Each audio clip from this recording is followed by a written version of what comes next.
Fala pessoal, beleza? Nesse vídeo eu vou estar passando aqui as regras bem resumidas para você poder iniciar de imediato a jogar no modo solo com um deck o jogo Senhor dos Anéis, o card game, que eu estou realizando aqui através da mesa virtual do Tabletop Simulator. Bom, nesse jogo aqui, pessoal, eu vou estar passando para as regras aqui rapidamente. Qualquer dúvida que surgir, eu sugiro ver outros vídeos ou até mesmo o próprio manual. Mas a ideia aqui é passar de forma bem sucinta, resumida, mas de forma que seja entendível, digamos assim, para que você consiga já iniciar o jogo de forma rápida, tá? Bom, explicando de forma geral, e só mais uma coisa antes de iniciar, eu vou estar utilizando termos diferentes do jogo, termos que sejam mais simples para deixar a explicação do jogo ainda mais fácil de entender e simples também. Bom, vamos começar com a preparação. Para a preparação do jogo, você vai começar utilizando a primeira missão. A primeira missão, ela tem aqui ó, esse 1A através do alfabeto A, né? Então tem um A, um B, um C. Deixa eu começar com 1A. E aqui você pode ver que tem o 2A e depois aqui o 3A. Então você vai deixar um em cima do outro e a partir que você vença uma missão de cartinha, você simplesmente pode descartar essa cartinha e continuar com a segunda. Basicamente é só seguir o que está no texto da carta. E aqui no texto da carta eu já fiz essa preparação, que ele diz: procure no baralho de encontro, que é esse baralho aqui com esse olho aqui, uma cópia de Aranha da Floresta e uma cópia da Velha Estrada de Floresta e coloque na área de perigo. E seguindo baralho o seu baralho. Então, tá aqui ó, Velha Estrada da Floresta e Aranha da Floresta, tá aqui. Você pode ver que no texto do título da carta é essa parte aqui. E essa é uma carta de inimigo e de localização que nós logo já veremos o que é isso. Outra coisa importante é quando você iniciar a missão, você vai pegar todas as cartas que você tem aqui nesse baralho, que eu vou chamar de baralho dos inimigos, e você tem que deixar apenas cartas que tenha esse símbolo aqui compatível com aqui. Eu já fiz isso. Então você vê que só aparece símbolos. Aqui ó, olha nessa bolinha aqui ó. Só aparece símbolos que são os que estão aqui. Pedindo, tá? O resto do baralho eu deixei de fora. Se você ver aqui, você pode ver que há alguns símbolos diferentes, ó. Por exemplo, esse parece ser uma torre. Ele já não entra no baralho, certo? E as outras cartinhas de missões também deixei separado. E aí, para iniciar a missão, a gente pega a primeira carta e gira aqui ela e deixamos assim na mesa. Também o nosso baralho deixamos virado para baixo e essas cartas já ficam em jogo. Agora vamos para a preparação do nosso baralho, dos nossos, digamos assim, heróis, né? De herói nós temos 3 sempre. Então eu costumo colocá-los aqui próximo de mim. Lembrando que uma condição de perder o jogo é se todos os seus heróis morrerem. Isso é uma condição que você perde o jogo. Ou se o seu marcador de pontos aqui chegar a 50. E a gente já vai entender isso. Outra coisa importante, se na hora de você preparar o seu baralho, você quiser misturar baralhos de outras cores, você deve se atentar que cada herói só pode usar o seu recurso, ou seja, a sua mana, se você pensar como Magic, para poder baixar heróis da mesma cor. O que significa isso? Bom, você pode ver aqui a corzinha roxinha, certo? Eu vou aqui para os outros baralhos que vem no jogo. Você pode ver que aqui, ó, em vez da cor roxinha, tem uma cor verdinha. Ao invés da cor roxinha, tem a cor azulzinha. E aqui a vermelhinha. Então, essas são as cores do baralho. Se você separar as cartas aqui, você pode observar, por exemplo, que a cor fica aqui em cima, ó, e o símbolo da cor também aparece. Então você vai seguir através dessas cores, certo? Então você pode ver aqui, ó, sempre mantém essa questão do verde aqui, ó, tá vendo? O mesmo ocorre com as cartas azuis, ó. Na hora que você embaralha, elas aparecem aqui em azul, tanto aqui quanto aqui. Então, entendido isso, no exemplo aqui solo eu vou utilizar apenas a cor roxa. Muito bem. Após você decidir quais heróis você vai colocar na sua mesa, no caso serão esses três, você vai somar esses valores que estão aqui, ó, em azul. No caso 9 com 8 e com o 12. E você vai adicionar aqui no seu marcador de ameaça, que eu chamo de marcador de ponto, que você vai começar o jogo já através do somatório desses números. Isso tudo que eu estou fazendo é ainda na nossa fase de preparação. Então eu vou trazer as cartas aqui e vamos somar. 1, 2, 3, 4. Aliás, eu já posso pôr aqui, né? 12 mais 8. 1, 2, 3, 4, 5, 6, 7, 8 e mais 9. Então vamos lá. 1, 2, 3, 4, 5, 6, 7, 8, 9. Então nós temos aqui exatos 29, que vai ser o que vai começar o nosso jogo com essa pontuação. Beleza. Vou pegar as três cartas, colocá-las mais ou menos aqui, que é onde vai ficar os nossos heróis. Ah, e o nosso baralho, nós podemos embaralhar ele aqui, colocar ele virado para baixo e sacamos 6 cartas. 1, 2, 3, 4, 5, 6. Muito bem. E a gente pega, lembra que eu falei da mana? São esses marcadores aqui, a gente chama de recurso. A gente coloca um em cada um deles. Porque a ideia aqui é que cada carta tem o seu conjunto de recursos. Muito bem. Aqui a gente praticamente já passou da fase de preparação. A gente já pode iniciar o jogo. A nossa simulação aqui. Claro que eu vou fazer simulações só para explicar as regras. Eu não vou fazer o jogo completo, porque é tudo repetição. E para isso, eu vou começar explicando as cartas. Então, 1, 2, 3, 4, 5, 6. A sexta carta está aqui. Ó. No seu turno, você compra uma carta. Então, você começa, na verdade, o seu turno com 7 cartas. Toda vez que acabar o seu turno, quando voltar para você, você compra mais uma carta e assim sucessivamente. Né? A questão de turnos é isso, como todo card game. Esses recursos, as manas, que eu gosto de dizer, a gente vai utilizar elas como gastando o custo para baixar estas cartas. E para baixar estas cartas, o custo é este número de escudo aqui. Ó. Tá vendo que aqui tem o 4 e aqui tem o 2 e aqui tem o 1. Então, por exemplo, se eu quiser colocar esta carta em jogo, eu vou pegar 2 de recurso, vou por aqui do lado, né? Simbolizando que eu gastei. Ok? E aí eu posso colocar, por exemplo, esse aliado aqui em jogo e já vai poder ser usado para atacar e as ações que existem no jogo. Lembrando mais uma vez que você perde o jogo se morrer os seus 3 heróis. Isso aqui não é um herói, é um aliado.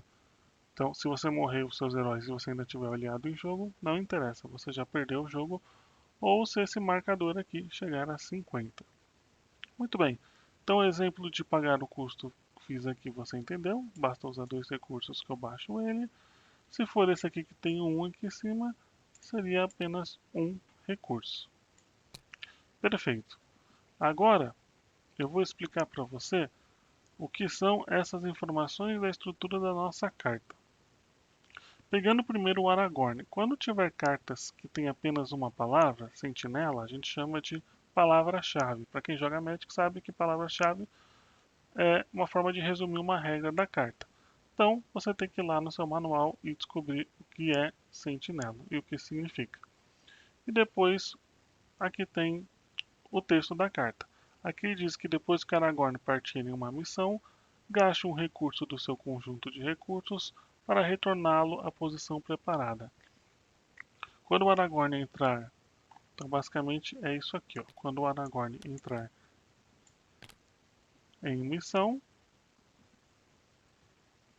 você pode, né, virar aqui para indicar que ele foi para a missão, e você gasta um recurso. Quando você gasta o recurso, ele retorna à posição de levantado. Essa é a carta levantada e assim é a carta deitada. Mas o que é missão? Calma que eu já vou explicar. Primeiro você precisa entender também esse desenho aqui, que é a força de vontade, que eu posso chamar de solzinho ou luz, como você quiser. Aqui esses machados é o ataque dele, esse escudinho é a defesa dele e esse em vermelho é a vida dele.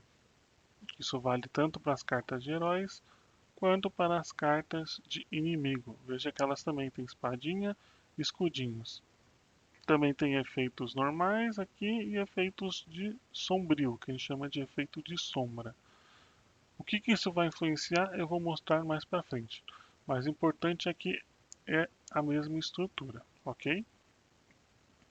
E aproveitando esse número aqui acima, ele é o número que vai permitir se essa criatura vai ou não atacar você, ou seja, engajar para atacar você. E esta é uma carta de localização que nós já iremos ver. Muito bem. Vamos supor que neste turno você já fez tudo o que você gostaria de ter feito. E eu pus o recurso daqui para cá só para exemplificar, tá? Você fez tudo o que você gostaria de fazer neste turno, você gastou aí o seu recurso para trazer este guarda, ok. Vamos agora para a fase de missão. O que é a fase de missão? Você vai escolher um dos seus heróis ou aliados para girar ele, dizendo que você vai colocar ele na missão. Quando você gira ele, ele fica já deitado e não pode ser usado nem para defender e nem para atacar. Então isso vai depender da sua estratégia. Vamos supor que eu coloque esta carta e esta carta para ir para a missão. Este é o meu cenário. O que acontece? Antes da gente ver o resultado dessa missão, você precisa entender que o fato de ir para a missão significa que a gente vai comparar esse número aqui do solzinho e somar com todas as cartas que você virou. Então aqui seria 1 mais 2, que dá 3. E a gente vai comparar esse número com o número que está aqui nesses chifrinhos. Veja que aqui deu 2 mais 1 também dá 3. Quando empata assim, não acontece nada. Porém, caso o número, por exemplo, se fosse maior assim, agora são 1 mais 2 mais 1 dá 4. Se for maior que o resultado do somatório dos chifrinhos, que são esses aqui, a diferença dessa conta, no caso, aqui deu 3, aqui deu 4, vai sobrar 1, essa diferença você vai pegar um marcador de caminho e vai colocar aqui em cima da carta de missão. E quando você fizer isso, aqui esse número 8 ele vai para 7. A partir do momento que esse número chegar a 0, você vai pegar todos os marcadores que tiver em cima da carta e vai descartá-los, vai tirar a carta de missão e vai para a próxima missão. Pegando essa carta que está em cima, né? Vamos pegá-la aqui e continuar a missão. Até que você encerre todas as cartas que tem aqui. Aí você ganha o jogo fazendo isso no modo solo, pelo menos para essa campanha aqui, que é a passagem pela Floresta das Trevas. Aí opcionalmente você pode pegar outra carta e continuar a missão. Ok, eu entendi o cenário. Mas e se acontecer de eu tiver mais chifrinhos do que sols aqui? Vamos fazer esse outro exemplo. Vamos supor que eu vou para a missão apenas deitando o Aragorn aqui. Ele tem 2 de solzinho e aqui a gente tem 3 de chifrinho. Ou seja, tem mais chifre do que sol. Essa diferença aqui é de 1, vai vir aqui no meu marcador de ameaça. Então, nesse caso, eu colocaria para 30. É isso, gente. É simplesmente isso. É fácil. Agora que você entendeu isso, existe mais uma questão aqui, que é o elemento surpresa do jogo, que deixa as coisas mais interessantes. Porque aqui você concorda que se eu deitar essa carta aqui, mais essa aqui, como exemplo que a gente fez, vai dar 4 pontos, vai ser maior que o chifrinho, e aí com certeza eu vou colocar uma carta aqui em cima. Só que o que acontece? Na verdade, no momento que você deita as suas cartas, e você tem certeza que serão apenas essas, nesse exemplo, que vão ficar deitadas, e vão para a missão, totalizando 4 de sols contra 3 de chifrinho, você obrigatoriamente nessa fase vai puxar uma carta aqui de cima e vai ser uma carta surpresa que vai ficar nessa região aqui, que o jogo chama de região de ameaça, se eu não me engano. Eu vou fazer isso agora. Então aqui nós temos 2 mais 1, 3 de chifrinho contra 2 mais 1, 4 de solzinho. Vamos ver o que vai sair aqui. Já peguei a carta, pus aqui e viram. Opa, tem 2 de chifrinho, olha só. Então agora são 2 mais 2, 4, mais 1, 5. 5 chifrinhos contra 4 solzinhos. Então vai sobrar um chifrinho e esse chifrinho vai para mim. Se fosse mais chifrinho, eu ia jogar a diferença aqui. E assim o jogo vai. Lembrando que se chegar a 50 aqui, você perde o jogo. Por isso que a estratégia é muito importante nesses casos. Muito bem. Agora que já ocorreu essa missão, nós vamos para a próxima etapa, que é a etapa de viagem. E como é que funciona a etapa de viagem? Você pode escolher um personagem seu aqui que você. Aliás, não é nem personagem, você, jogador, o jogador escolhe se quer ou não viajar para essas cartas que está escrito localização. Apenas essas cartas que têm localização você pode viajar. E aí você vai me perguntar, ok, mas qual a vantagem de fazer isso? A vantagem é que quando você viajar para uma localização, você vai retirar a carta daqui. Vamos supor que eu vou viajar para cá. Você pega a carta, tira e põe aqui, ó, embaixo da missão. E aí significa que agora, neste momento, só tem 3 de chifrinho. E aí, ao desenrolar do jogo, você vai conseguindo remover esses chifrinhos para contagem e evitar que você perca o jogo por conta da pontuação. Então, vale a pena fazer isso. Só que você só pode fazer isso uma vez por localização que esteja aqui. Tá, e aí qual que é a desvantagem disso? A desvantagem é que quando você conseguir esses caminhos, se você já aprendeu como faz para obter eles, os caminhos, ao invés de irem aqui para a missão, eles vão para a localização. E aí você precisa, assim como você faz com a missão, que no caso é zerar esse número, você tem que zerar primeiro esse número para depois continuar a missão.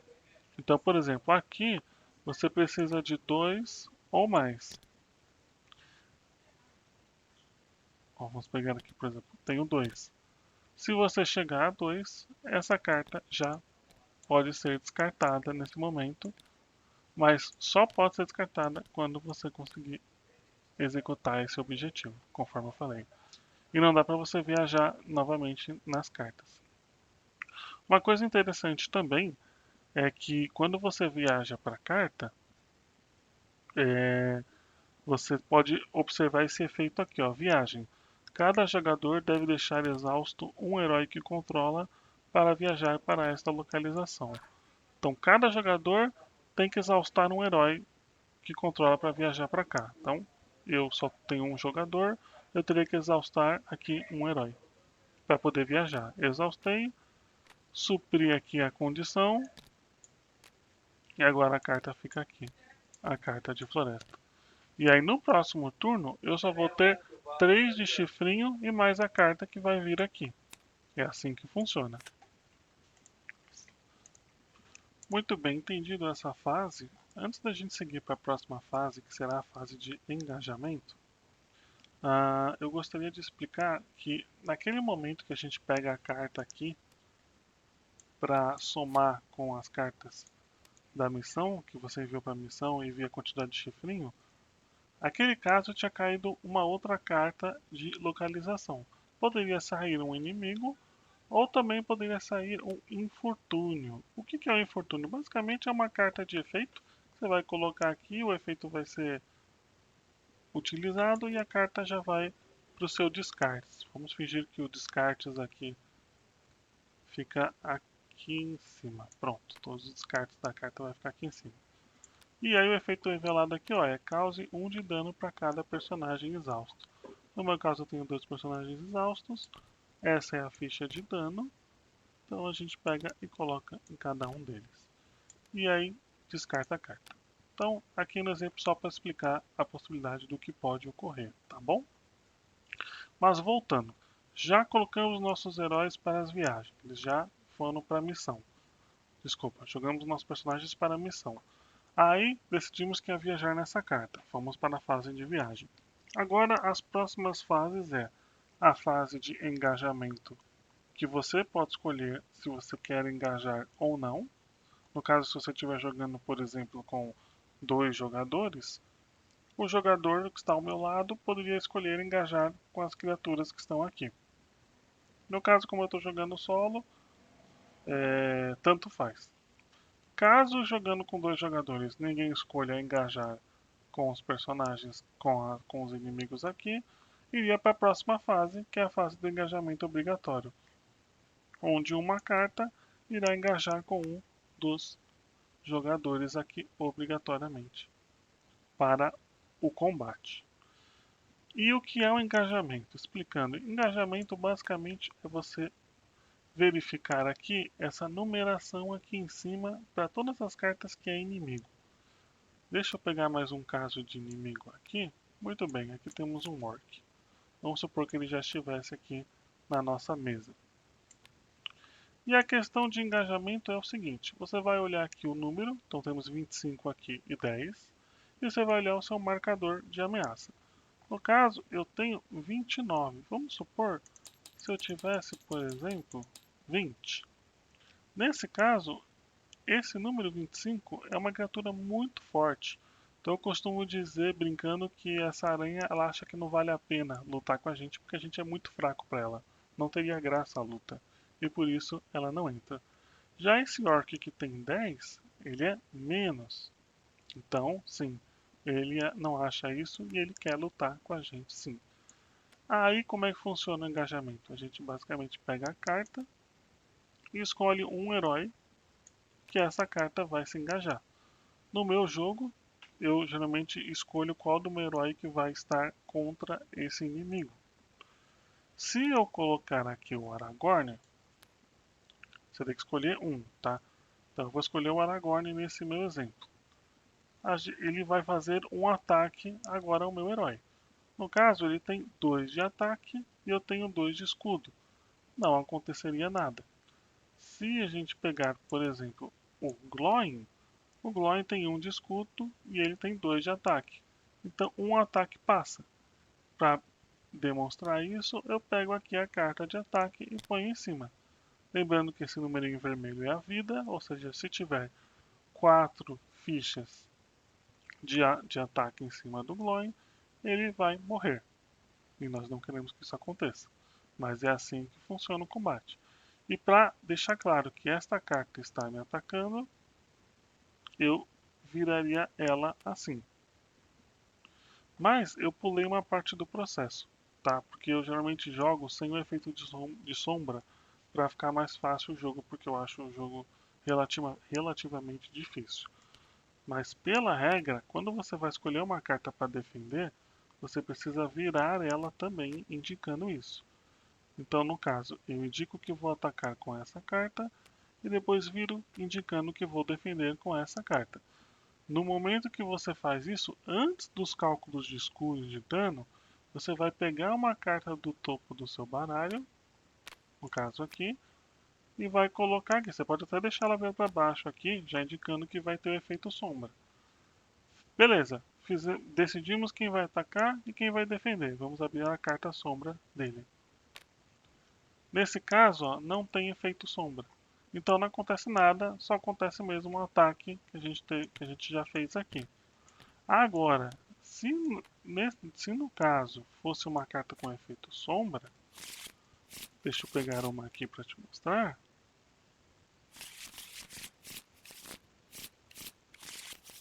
Assim que apareceu uma aqui, por exemplo, vamos supor que fosse assim. Então está atacando o Gloin, eu abro a carta e tem o efeito sombra. O jogador defensor deve escolher descartar um acessório que controla. Acessório são basicamente cartas assim, ó, que está escrito acessório, que geralmente elas ficam anexas nos seus heróis.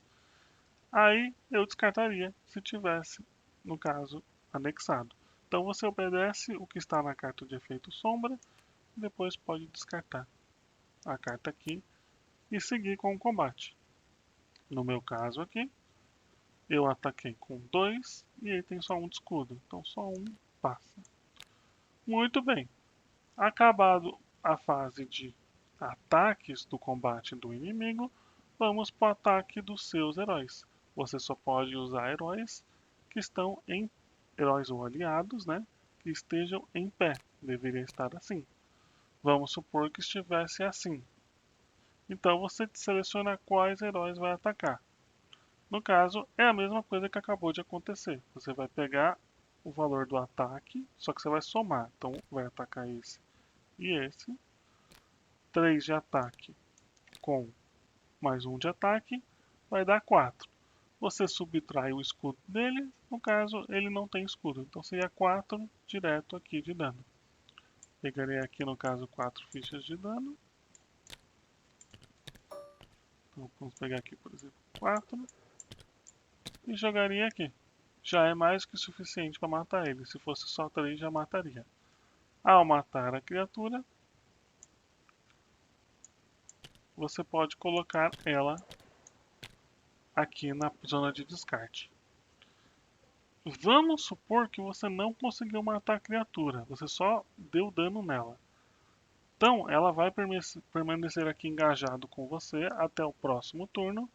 Porém, por ela estar engajada com você, jogador, os chifrinhos dele, nesse caso 2, não vai contribuir com a somatória dos chifrinhos aqui na hora que você vai comparar com os seus solos, essas luzinhas aqui do sol. Então, tem pelo menos essa vantagem. Porém, na próxima vez que for atacar, você já vai ter, por exemplo, supondo que vai estar assim, você já vai ter duas criaturas aqui, né? Dois inimigos te atacando. Mais um cenário importante. E se caso todas as minhas cartas estiverem deitadas de heróis e o meu inimigo declara um ataque?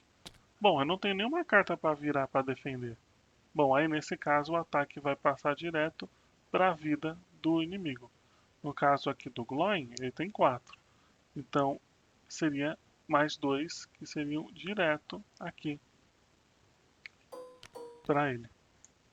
Então ele receberia mais 2 de dano aqui. Você pode decidir qual carta vai receber o dano. Às vezes você quer eliminar uma carta que você não quer mais em jogo, então você põe ela na frente para receber todo o dano.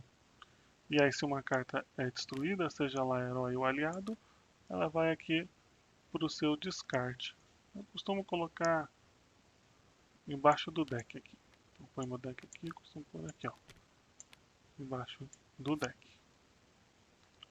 Para finalizar toda a explicação para você poder iniciar o jogo, depois que você já passou por essa etapa de dano, já morreu os personagens que tinham que morrer, a gente vai para a fase última, que é de renovação. A renovação você basicamente pega todos os seus heróis e aliados que estão aqui, você levanta eles, você põe um de recurso para cada um. Note que eu coloquei mais um adicional aqui para o Aragorn e mais um para os outros. E você obrigatoriamente tem que subir mais um aqui no seu nível de ameaça, todo turno. Depois de você fazer tudo isso, aí você compre mais uma carta e assim reinicia o turno. E fica nisso até acabar o jogo. Só para terminar rapidinho aqui, a diferença de aliado para acessório para evento. O aliado eu já expliquei para você, que é a carta que você põe aqui em jogo para batalhar com você. O acessório é uma carta que você anexa a um personagem. Geralmente eu gosto de pôr ela aqui embaixo da carta. e satisfaz a condição do efeito aqui da carta. Lembrando que você não pode esquecer de pagar o custo dela aqui de 2 de recurso. E por fim, um evento é uma carta que, novamente, você paga o custo, coloca ela na mesa, satisfaz a condição que está escrito na carta, e depois a carta é imediatamente descartada do seu descarte. Lembrando que se tiver conflito entre as regras do jogo e o texto da carta deve ser considerado. E é assim que se joga o jogo do Senhor dos Anéis Card Game. Para finalizar o vídeo, dicas para o jogo ficar um pouco mais fácil. Pessoalmente eu achei ele difícil. Seria você pegar 2 decks e misturar eles. Então no caso aqui, se eu for pegar o deck verde, o que eu vou fazer? Deixa eu juntar aqui as cartas para simplificar. Eu vou pegar meu deck verde, vou colocar os heróis verdes aqui.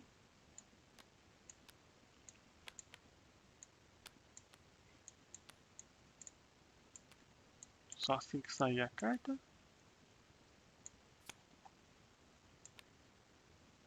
E aí você vai misturar todas as cartas que estão aqui.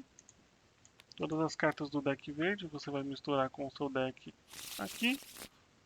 E você vai deixar o seu marcador inicial como a somatória dos azuizinhos do que for menor. Então aqui o somatório eu tinha dado 29. Se esse somatório dar mais que 29, você fica só com esse aqui mesmo. E também você ignora todos os efeitos de sombra que acontecem quando o inimigo vai atacar. É assim que eu faço para deixar o jogo solo mais fácil. Lembrando que se você não quiser jogar esse modo solo e quiser jogar com as regras padrões, bom, eu já expliquei.